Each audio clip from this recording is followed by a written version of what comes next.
This will be a day long remembered. Now I am the master.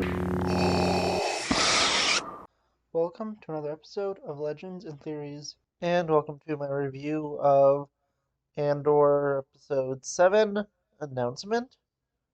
And this is an episode, it's going to be a lot shorter my recap since not as much happened in this. It was not a setup episode, it was an individual episode that isn't supposed to be setting up, an entire arc. It's just setting some other stuff up for the rest of the season.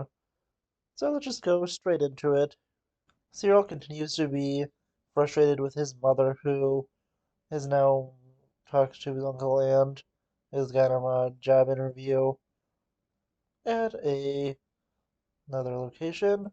Meanwhile, ISB Colonel Yularen goes to meet with the ISB and tells them that the Emperor is very concerned by this and tells them far more changes that are going to be made and that the ISB is going to have far less problems when they want to go and look for information. Mon Mothma goes to visit with Luthen Rael to see if he is behind the attack on Aldhani. After she does get it confirmed, she tells him that this was too far of an extreme move, as Luthen explains that this is something that has to be done, and if she isn't going to be willing to see people be sacrificed, that she should get out now. Cyril goes to the job interview and clearly does not want to be working there. With it, Cyril is explaining everything that happened on his previous mission and how everything went so wrong, but he's trying to get things cleared up. Accepting that he is told that he is going to get the job. Deidre goes and meets with the ISB agent and tells him to go and give him all the information she needs based on stuff stolen from the Empire. Back in Aldhani, Clinton notices a Imperial Star Destroyer coming into the planet as she goes off. Clea goes and meets with Val, who they talked about their mission, and Val is told that she has to go and kill Cassian Andor since he is a loose end, and with him leaving, that causes a great problem. Andor returns to Ferrix to try and get his mother out. Mon Mothma is at the party planned by her husband and meets up with an old childhood friend and wants to go and have things planned out so she can start funding the rebellion on her own. With it, they begin to talk, and although she can't say the specifics, she sees that it is true that he does not like the Empire, and with it, she goes and confides in him, asking him to help set up an account, and telling him it's better if he doesn't know what it's for, telling him not to mention anything to her husband. She goes and begins to continue to just be with her husband and put up the facade that she told her friend was a fake one. Cassian goes to meet with Bix and confirm everything that's been going on, and he wants to see if his old friend is doing well. With it, she tells him that he needs to get off the world, that everyone hates him here and blames him for the Imperial presence. With it, Cassian does say goodbye and he'll be leaving soon and goes to return home. But on the way back, he hears stormtroopers marching and flashes back to the time where his adopted father tries to stop a protest, but with it, the protest gets violent as people begin to throw rocks, and a group of clone troopers turn around to go and take everyone their way. Returning home, Cassian talks to his mother, who said she was inspired by the job in Aldhani to go and stay there and to help out with a rebellion. And with it, Cassian is frustrated but realizes he can't get his mother to leave, who tells him not to look for his sister because she is likely dead. since there is no survivors from his home world. And with that, Cassian goes and leaves.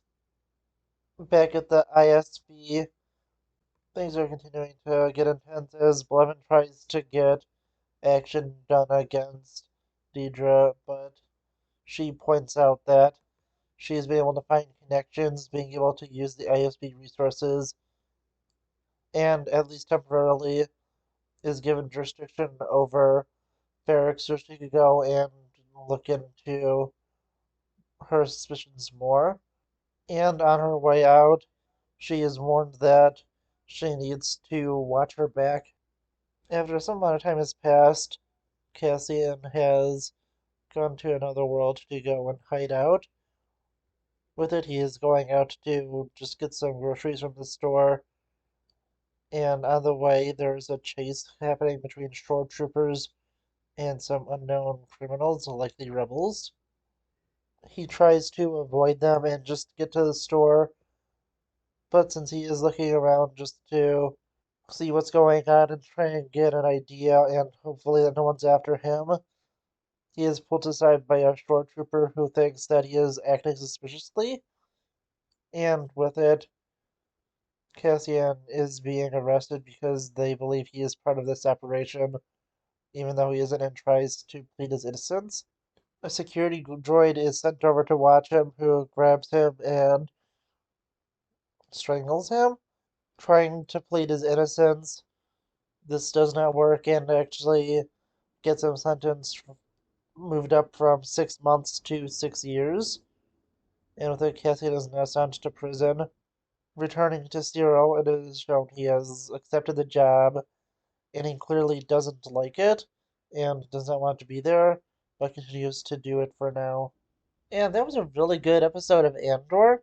There was not really any action, but I really liked the story, and with it, it was really cool just to see an individual episode that was just catching up and seeing everyone reacting to the events of the previous episode. And with it, it was pretty crazy. I think it had a lot of unexpected twists in it.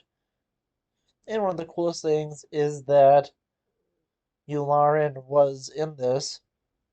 And when I saw him, I just felt like that had to be Yularen because there's no way you have someone who, one, knows the Emperor in the ISB who had, I don't remember, the exact plaque ranking, although I did look after and saw Yularen does have the same plaque ranking as he does later on, and with it, he also has the white mustache, and I thought it was way too much of a coincidence, and it turns out it wasn't a coincidence, and it was Yularen.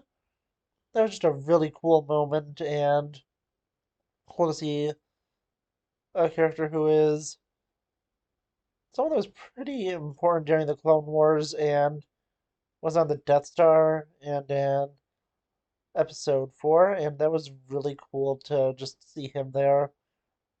But looking at the rest of it, the story was really interesting. It's setting up a lot of cool stuff to see just how crazy things are gonna get, and there's also pretty big importance for the flashback happening in this episode where Cassian's father was executed for actually trying to stop something and just being in the wrong place in the wrong time, and now Cassian is being sent to prison because he was in the wrong place at the wrong time, but he also has committed some pretty bad crimes, which would definitely have him sent to jail no matter what, but it's really interesting that this is what he's sent to prison for and not everything else.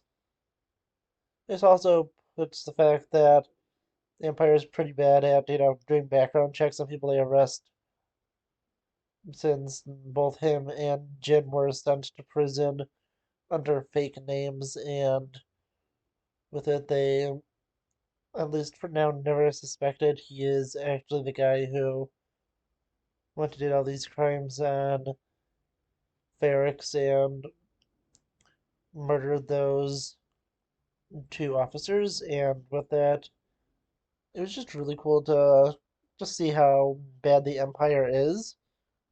But there was also just so many other interesting things when watching it because they just told this story really well.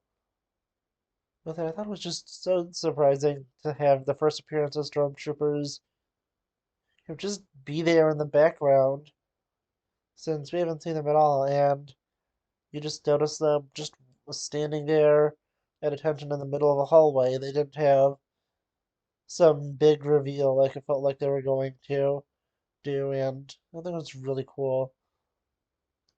For some other stuff I was really glad they didn't do because when you just saw how his mother reacted when you got home, you thought there was a chance that she might give him up, and I was like, I feel like I would feel so out of character for her if they did that. And it turns out she didn't, and it was just concern, and she just didn't want to leave. And with that, I thought it was just really interesting to see that. And everything with the ISB being far more developed and seeing more was really cool. We also got to return to basically every character we've met during the show that's still alive. And with it, it was just a really cool thing to see. And I'm also wondering how Cassian is going to escape from prison and if the attempted assassination of him will be part of that. And that would be interesting to see. But yeah, I really just think they did a great job overall making the show. And I'm really excited to see where they continue.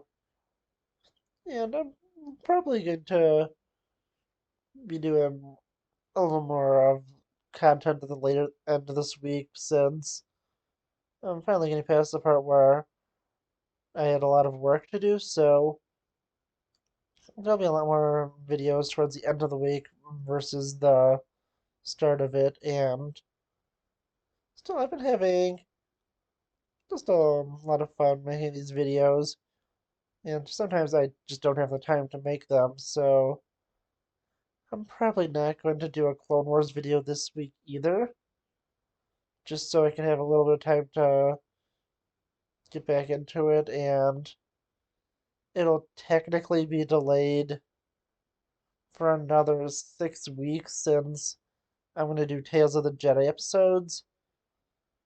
Is just as recap since I'll have a review of that next Wednesday, and with that I'll have a review of Tales of the Jedi next Wednesday, and then I'll do my Andor video since I'll be doing a recap and a review for Andor.